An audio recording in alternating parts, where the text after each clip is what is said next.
දරා ගන්න පුරුදු වෙන්න. ඒකට නෙමේ ධර්මයක් තියෙන්නේ. අපි දරාගෙන ඉන්නේ මොකෙන්? ධර්මයෙන්. දුක් විඳින අපිට සැප විඳින්න වෙයි, සැප විඳින අපිට දුක් විඳින්න වෙයි. ජීවිතේ දවසක් එනවා මරණානුස්සති කමඨහං දේශනාවේ බුදුහාමුදුරුවෝ උගන්වනවා.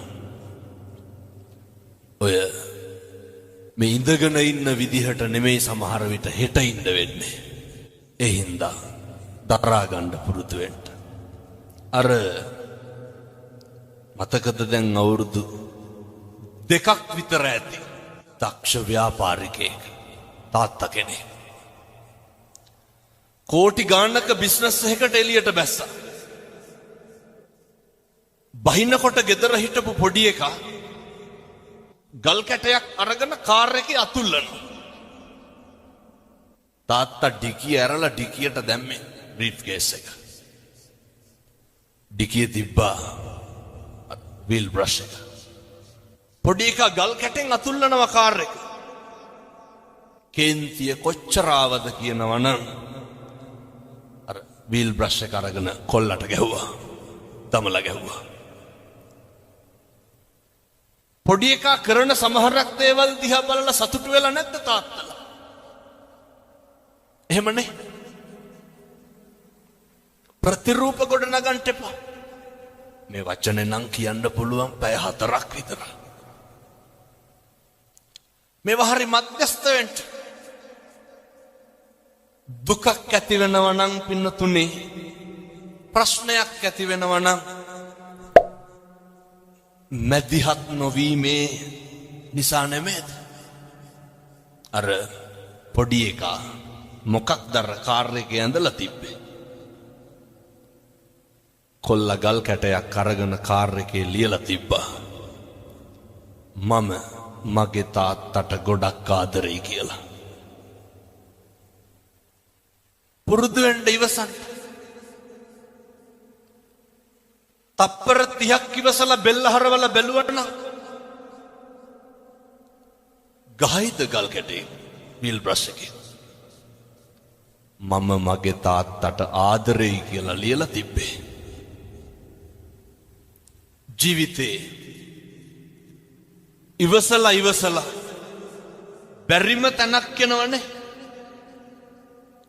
ඔතන දිවසන්ට මේක හෙට ඉඳන් ප්‍රගුණ කරන්න. මේවා ප්‍රගුණ කරන්න කල් දාන්න එපා. ගෙදර ඉන්නකොට ස්වාමියාට බණින්න කලින්, බිරිඳට බණින්න කලින්, දරුවන්ට බණින්න කලින් දෙපාරක් හිතන්න. මම පල්ලේ කැලේ බණකට වැඩියා බන්ධනාගාරේ.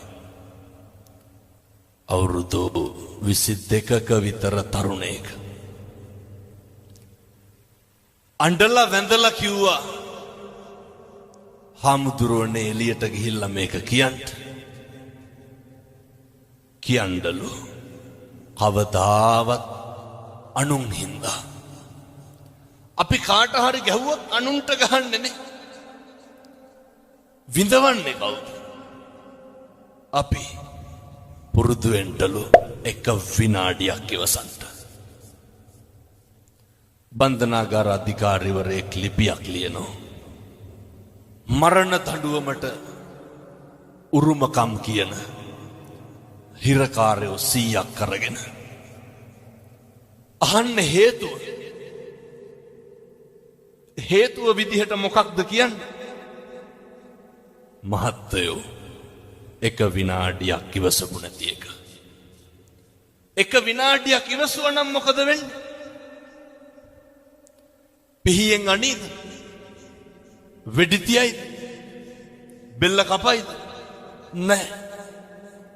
අම්මේ තාත්තේ පුරුදු වෙන්න. මේකක්වත් අපිට ඕන විදිහට වෙන්නේ නැහැ. බුදුරු කොහොමද පැහැදිලි කරේ? අචින්තිතම්පි භවති චින්තිතම්පි විනස්සති. මේ ලෝකේ කවදාවත් හිතන දේ වෙන්නේ නැහැ. වෙන දේ හිතා ගන්නත් බෑ. එහෙම නෙමෙයිද? ඕක අපි දන්නවනේ. මොකක්ද අපි කියලා මේ ලෝකෙ වෙන්නේ? මේක හැම එකක්ම වෙනස් වෙනවා. නැත්ද? මොකක්ද වෙනස් වෙන්නේ නැත්තේ? දරුවෝ වෙනස් වෙනවා. කියනවා නේද? බැඳ ගමන් පවුල් දෙදරනවා කියලා. එක මේකේ හැටි. මේ ලෝකේ හැම එකක්ම වෙනස් වෙනවා නම් අපි නඩත්තු කරන අපේ ළඟම තියෙන වස්තුව මොකක්ද? අපේ ඇඟ, අපේ ශරීරය නේ. මේ කෙස් ටික වෙනස් වෙන්නේ නැද්ද? මම මේ කියන්නේ බාහිරයේ පැත්තකින් තියලා අපිට ඕන විදිහට ඕක තියාගන්න පුළුවන්. කවුද අර ඇමරිකාවේ පොප් ගායකයා අවුරුදු 100කට විතර වැඩියෙන් ඉඳ හිටියේ? Michael Jackson. මොනවාද ජැක්සන්ට තිබ්බ අඩුපාඩු? අපිට දැන් මොකක් හරි වුණොත් හික් අඩුවටනේ උපරිම යන්න තියෙන්නේ. අය මොකෝ දැන් නව ලෝකෙට යන්නේ.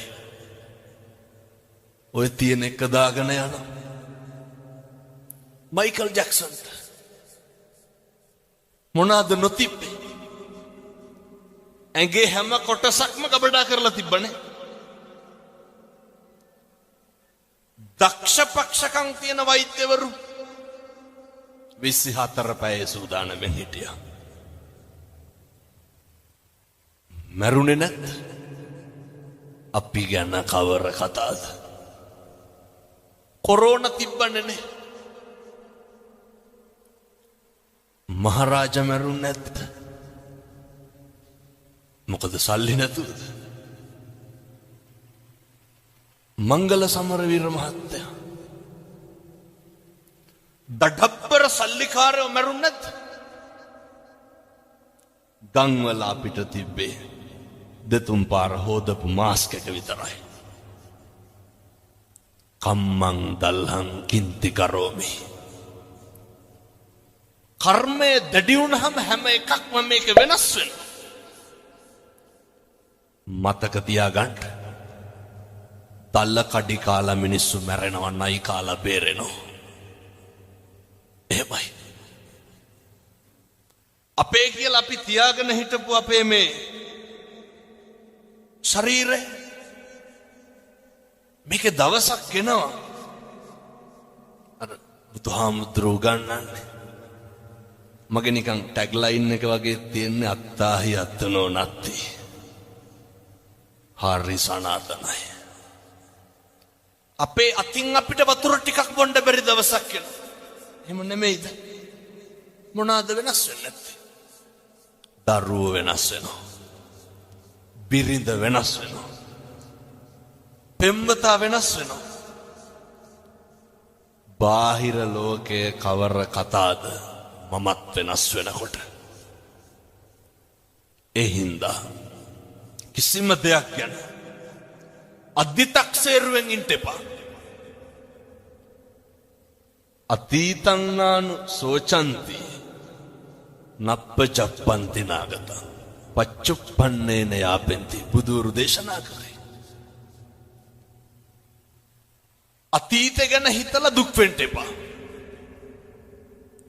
අතීතේ හිරකාරයෙක් වෙන්න නරකයි. ඔය මේ පින්නතුන්ගේ නැද්ද ජීවිතේ අතීතයට ගියොත් නිවැරදි කරන්න මොකක් හරි. සමහර පින්නතුන් කියනවා නේද ඔය දැන් නම් හාමුදුරනේ කරන්න දෙයක් නැතිකමට ඉන්නේ කියලා. දරුවෝ හින්දා ඉන්නේ කියලා කියන්නේ අම්මලා සේර මොළු වනනවා. ඒක ඇත්ත. අප්පිරිය වෙලා ඇති. තිත්ත වෙලා ඇති. හැබැයි කම්පානම් වෙන්න එපා. මම කිව්වේ නෑ රුපියල් 100ක්වත් වියදම් වෙන පින්කමක් හොඳේ. අතීතේ තියාගමු. දැන් අර වාහනේ සයිඩ් කණ්ණාඩියෙන් මොකද කරන්නේ? ඒක බලාගෙන ඉස්සරහටද යන්නේ පස්සටද යන්නේ? ඉස්සරහ බැලන්ස් කරන්නේ මොකෙන්ද? සයිඩ් කණ්ණාඩිය බලලා තමයි ඉස්සර කරන්නේ. අතීතේ බලමු වැරදි හදාගන්න. දැන් මේ මේසේ තියනවා මෙතන. ඇන ටිකක් අරගෙන ගහගෙන යනවා. මට ඕනේ මේ මේසෙට ඇන ගහන කඩතුළු කරන එක. ඇන ගහනකොට මොකද වෙන්නේ? කඩතුළු වෙනවා. කඩතුළු නවත්තන්න ඕනේ. කඩතුළු නවත්තන්න නම් මොකද කරන්නේ? ඇන ගහන එක නවත්තන්න ඕනේ. එහෙමයි කියලා කඩතුළු මකන්න පුළුවන්? බෑ. කර්මෙ පුච්චන්න බෑ. ගෙවන්න ඕනේ. හැබැයි තවත් කර්ම රැස් කරොත් ඒක වැඩි වෙනවා. මේක අද නවත්තගමු. අතීතය ගැන නම් කම්පා වෙන්න ශෝක කරන්න එපා. වර්තමානයේම මෙහෙම දේශනා කරන්න හේතුවක් තියෙනවා. මම බණ කියනකොට මැරෙන්න පුළුවන්. ඔයත් බණ අහනකොට මැරෙන්න පුළුවන්. මේ ජීවිතේ මේ වංචාකාරයාට මේ හිත කියන ඕකනේ ප්‍රශ්නේ. රවටන එක නවත්තගමු. අර අහලා තියෙනවද? බොහෝ දෙනෙක් දන්නවා. එක ව්‍යාජ වෙලෙන්දෙක් ඉන්නවා. පොල්ලට බූරුවෙක් අරගෙන එනවා. මොනා කියලාද බූරුව අරගෙන එන්නේ? මේ බූරුව වසුරු දානවා. වසුරු දානකොට බූරුවගෙන් වැටෙන්නේ මොනවාද? රංකාසි. ව්‍යාජ පශ්චාත් භාගයක් හදාගෙන ඇවිල්ලා තමයි දැන් පොලේ තියාගෙන විකුණනවා. අර ව්‍යාජ රංකාසි වැටෙනවා වසුරු දානකොට. එක වෙලෙන්දෙක් වැඩි මිලට ගන්නවා. ඇයි? මම මේ අපි ගැන කියන්නේ. වැඩි මිලට ගන්නවා. අරගෙන ඇයි දැන් මේ බූරුව රංකාසි වසුරු දානවා? අපේ අම්මලා තාත්තලා හොඳට අහගන්න ඕනේ. අපි බූරුව නම් ගන්නෙ නෑ. ගෙදර අරගෙන ගිහිල්ලා දැන් බලාගෙන ඉන්නවා බූරුව වසුරු දානක. වසුරු දානවා රංකාසි නෑ. අය බූරුව රංකාසි වසුරු දානයි. ගියා පහුවදාම විකුණපු වෙලෙන්දයි ගෙදරට. යනකොට ගෙදර හිටියේ නෑ. බිරිඳ කියනවා මුදලාලි ගෙදර නෑ. පණිවිඩේ යවන්නම් ටිකක් ඉන්න. එහෙම කියලා ගෙදර හිටපු බල්ලට ගැහුවා. ගහලා කිව්වා මහත්තයා කරගෙන වරෙන් කියලා. බල්ලා ගහනකොට දුවනවනේ බල්ලෝ. ඉතින් හොරතල් නෑ. ඒ විදිහෙම බල්ලෙක් එක්ක අර ව්‍යාජ වෙලෙන්ද ආවා. ඇවිල්ලා දැන් අර බූරුව සල්ලි වල ගත්ත මනුස්සයට පුදුමේ මොකක්ද? මේ පණිවිඩ කියන බල්ලෝ ඉන්නවා. දැන් අර යකාට බූරුව අමතක වුණා. දැන් මොකේටද පුරකන්නේ? අපිමයි. දැන් පුරකනවා බල්ලා ගන්න. හැරිලා බැලුවොත් නරකද අතීතේ. එකපාරක් මදිද රැවටුණා. මේ හිත කියන වංචාකාරයා. බල්ල සල්ලි වලට අරගෙන යනවා ගෙදර.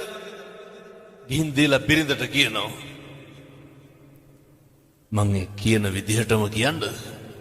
තමුසෙ එන්න ඕනේ නැහැ මං හොයන්න. බල්ලට ගහලා පණිවිඩේ කියනවා. බිරිඳ පහුවදා මොකද කරේ? ඌමනාවකට බල්ලට ගහලා පණිවිඩ. බල්ලු පණිවිඩ කියනවා. බල්ල දිව්ව යන්න. දැන් පහදන්න බෑ. පහෝදා 25ක් 30ක් විතර ආවා. ගෙදර ගියා මුදලාලි. ඒත් අර ව්‍යාජ වෙලෙන්ද ගෙදර නැහැ. ඊට පස්සේ ටිකකින් ආවා. ආපු ගමන් ව්‍යාජ වෙලෙන්ද බිරිඳගෙන් අහනවා. ඇයි මේ මිනිස්සුන්ට සංග්‍රහ කරේ නැත්තේ? අර මිනිස්සු ආවේ දැන් වෙලෙන්ද උස්සගෙන යන මරන්න.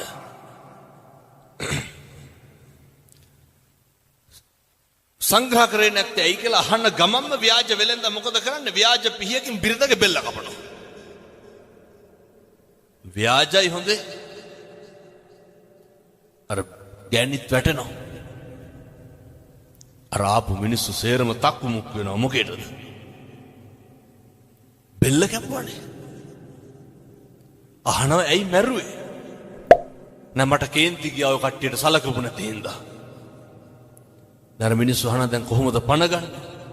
ඒකට බය වෙන්න එපා. මං ගාව නලාවක් තියෙනවා. නලාව ගහපු ගමන් එනවා පණ එනවා. බොරුවටනේ වැටුනේ. දෙපාරයි නලාව පිම්බි අර ගෑනු කෙනා නැගිට්ටා. දැන් ආපු සේරම පොර කනවා මොකේද? නලාව සල්ලි වලට ගන්න. පොර කාලා අරගෙන ගියා.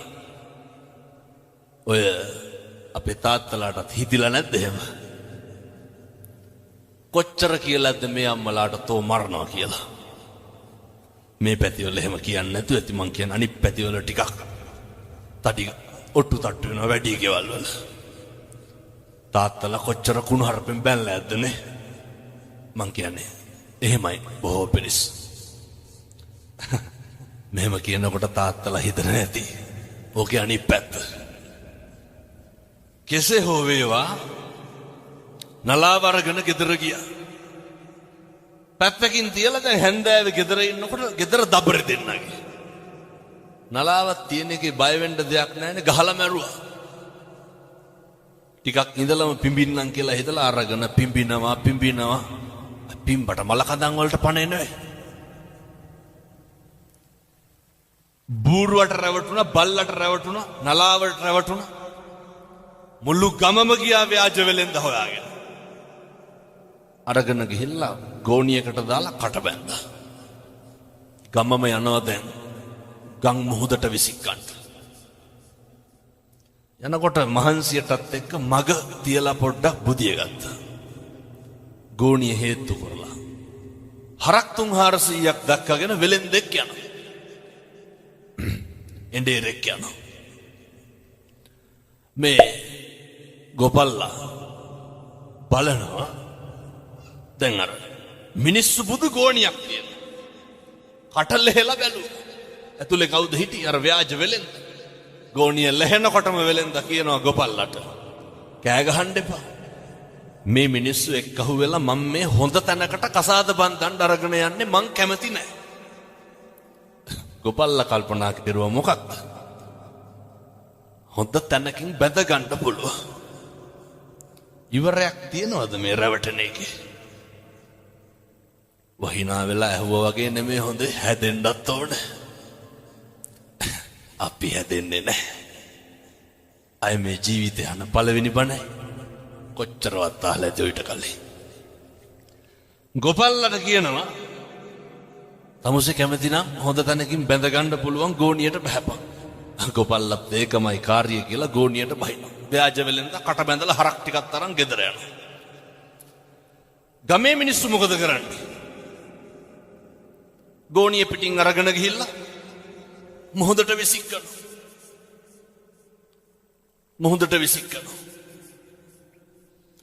මුහුදට විසිකලා ආපහු ගමට එනකොට මෙන්න අර ව්‍යාජ වෙලෙන්ද ඉන්නව හරක් 300ක් එක ගෙදර. ගමේ මිනිස්සුන්ට පුදුමේ. ගමේ මිනිස්සු අහනවා දැන් මුහුදට දාලා අපි කොහොමද දැන් මේ ගෙදර ඉන්නේ?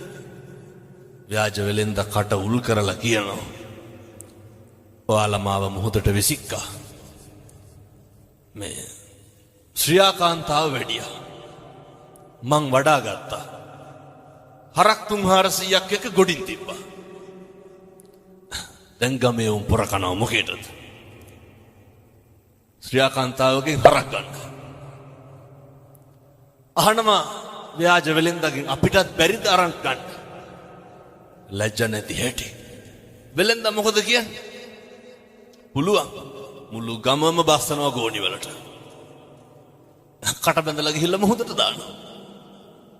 ඉතුරුනේ කවුද? ව්‍යාජ වෙලෙන්ද විතරයි. කවුද මේ ව්‍යාජ වෙලෙන්ද? මේ අපේ විඥානේ. ඒක පවතිනවා දිගටම හොඳේ. මේක හැම තැනටම යනවා. අඩු වැඩි වශයෙන් අපි මොකද කරන්නේ? විනාශ වෙනකම් රැවට. මෙවැනි යහපත් දහම් වචන ඇසීමටත් තවත් දහම් දැනුම ලබා ගැනීමටත් අප channel එක subscribe කරන්න. කරලා තියාගන්න. දහම් චාරිකා